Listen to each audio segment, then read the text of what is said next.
Welcome back to the ranch. Today we've been moving cows, so this is the first time we're at the very back of the property. You really haven't probably seen a whole lot back here besides stuff going on at the range. This is the first time we've brought the cows back here, just because it's been a little warm, a little dry. We do have some pretty good growth up in front, but we're trying to let that rest a little bit longer, and there's a ton of growth back here. A lot of this, kind of like the pasture on the north side of our house, just is rocky soil. So it's not the best soil. It's not super great forage like there is in the main pasture in front of the house. But as we've seen success in this pasture up here on the north side of the house, just by getting the cows in there, getting that and overgrazing. Yeah, overgrazing that. Typically you wouldn't want to overgraze in regenerative agriculture. Right, because so overgrazing basically means they eat too much of the plant, and so therefore it can stunt plant growth. However, in areas like this where we have rocky soil, we don't have great topsoil, like that really good layer of topsoil that has a ton of nutrients for the plants. What we've been doing, what we did over the winter and what we're going to start doing back here now is basically bringing the cows back here, letting them eat more than we typically would. And then what that does is, because they spend more time back here, they're putting a whole lot more manure, they're putting a whole lot more urine back here, which is feeding the soil all the nutrients that otherwise is just going up into the plants. And a lot of times that gets into weeds. Like, you get a bunch of bad stuff in the pasture that you don't really want because the cows aren't necessarily going to eat it. But the more time they spend back here, they'll eat stuff that is actually good for them. But they will also trample all the stuff that they don't want to eat. Doesn't taste good. That's not really nutritious for them. And so they'll trample all that, which stunts the growth of those weedy plants. But grass, naturally, just like when you mow your lawn, that grass wants to grow back up really quick. And so that's the beauty of grass versus weeds. The weeds, typically, they may grow quick, but they're not designed to be grazed like grass is. And so by bringing them back here, letting them spend more time than they typically would, like I said, gets more urine and more feces, nourishing the soil, and really cuts down on a lot of the stuff that you don't really want in your pasture. So that's what we're doing. And then because we are so far from the house or from any water source at this point, barely see the top of the house there. Yeah. Like, we're probably 500 feet from the house, so running 500 feet of hose line is not ideal. It's heavy, especially if we start going further back that way, just it adds up. So we got these totes, these food grade totes, like a year ago now, yeah, with the intention of using them for rainwater collection. But I was thinking, we got the tractor now, we can fill it with water, we can move it. So why don't we leverage that, at least for the time being while they're back here, to get them water. And leverage our hills. Yeah, and the hills. We've got so many hills too. And so we can actually just leverage gravity to be able to do this. I cleaned this out yesterday. I ordered this cap off Amazon. It was like 20 bucks or something. But basically it's a cap that just screws right on and has a hose spigot, a hose bib. And then I've got all these quick connects. These quick connects, oh my goodness, they're a lifesaver. I mean, there's so many things that save so much time and energy around the farm, and this is absolutely one of them. So basically all I have to do is open that, and look at that, we got water flowing. So we're gonna connect this hose, we're gonna run this down to the other side. So obviously, because we're just leveraging gravity and the water flowing through the hose that way, it's not gonna come out nearly as fast, so this isn't gonna fill as quickly, but it's gonna get full. So here in the area that they grazed yesterday, look what we have. We've got a big old tree stump that didn't get removed. Mm-hmm. So like we've been saying, this used to all be wooded, and that's why there's so much stuff in that pile that's getting burned. And when I came through the woods yesterday, there's so much more, like right behind all those blackberry bushes. Oh, he dumped a bunch? It's just all logs, and like the amount of waste is astounding. So the pigs have been in this pig pen for, I don't know, a month and a half, 2 months or so. And they obviously took that down to dirt. They've been getting feed and everything, but it was time for them to get access to more green. And if you recall, when we did this, we were trying to train them to a single line of electric. And they've been respecting that. Every time you open that gate, they will not cross that electric line, even if they have food right on the other side of it. They'll put their snout over, they'll sniff, but they will not cross that line. Since that was a success, I now yesterday went around and did a single low line of electric around this whole area. I'd say it's probably 3, 4, maybe 5,000 square feet in this area that I fenced in yesterday. And just this morning, about an hour ago, I peeled back this panel of hog wire, or this panel of hog panel, and so they actually have access. It took quite a bit to actually get them to come out though. So Charlotte came out pretty quickly. Oh, she just wants to get in the water. By golly. Do we need to go get a trough so you can play in water? We do have a trough up there, so we might go get that.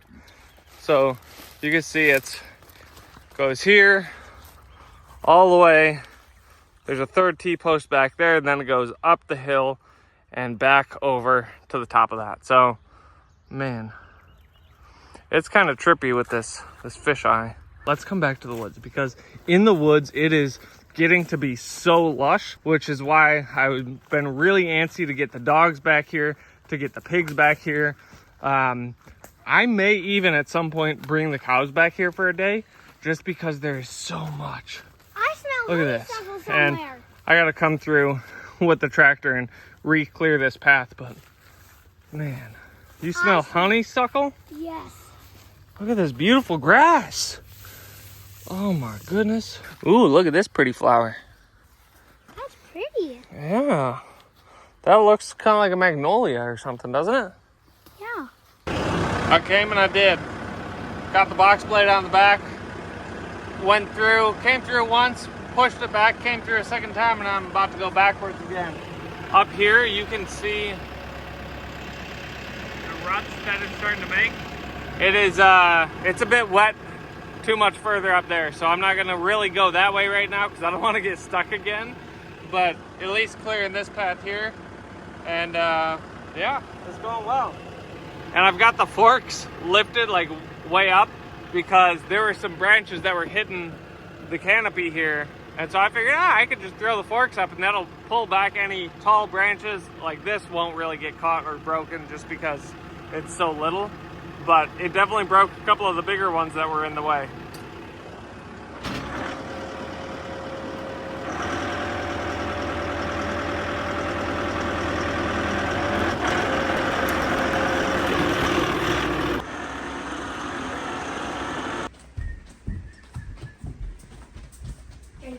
What is this?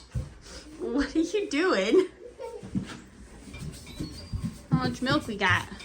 Holy moly. Look at that shelf that's bending. Currently, we have a lot of milk.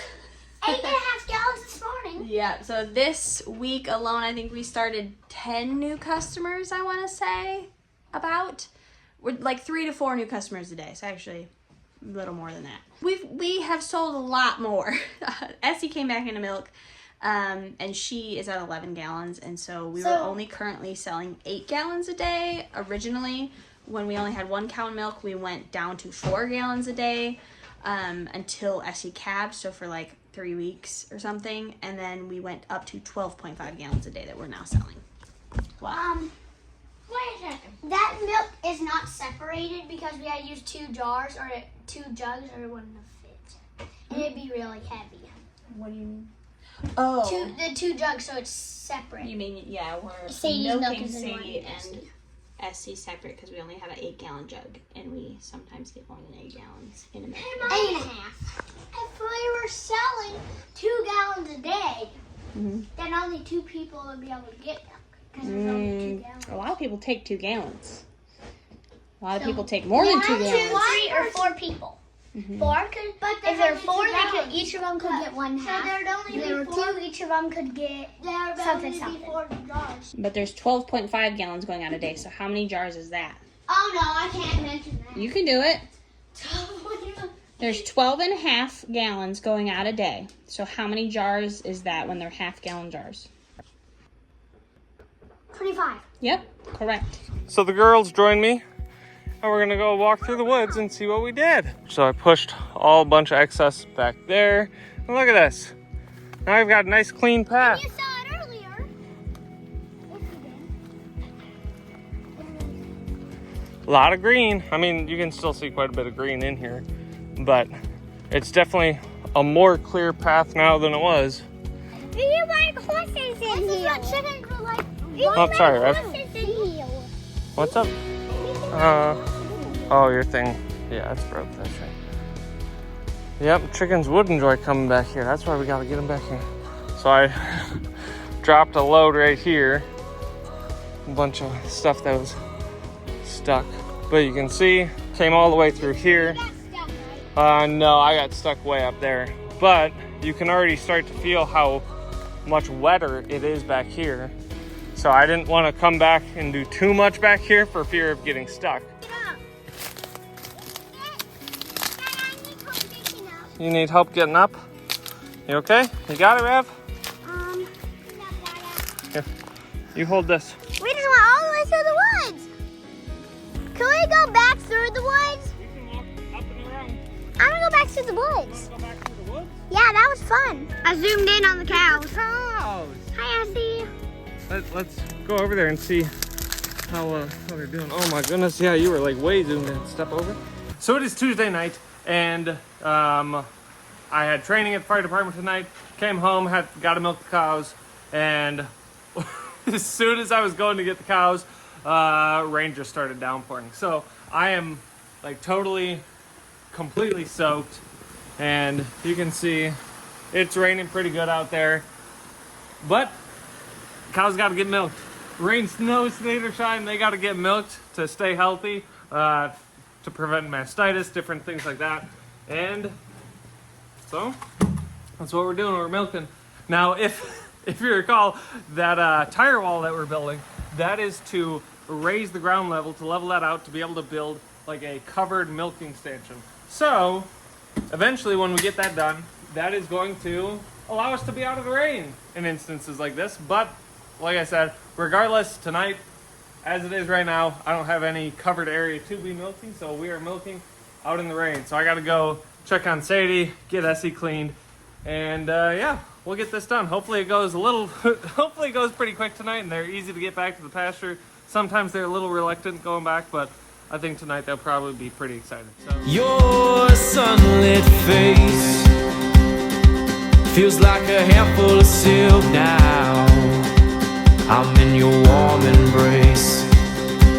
Oh, I hope this feeling lasts till the oceans turn to glass and the world around us turns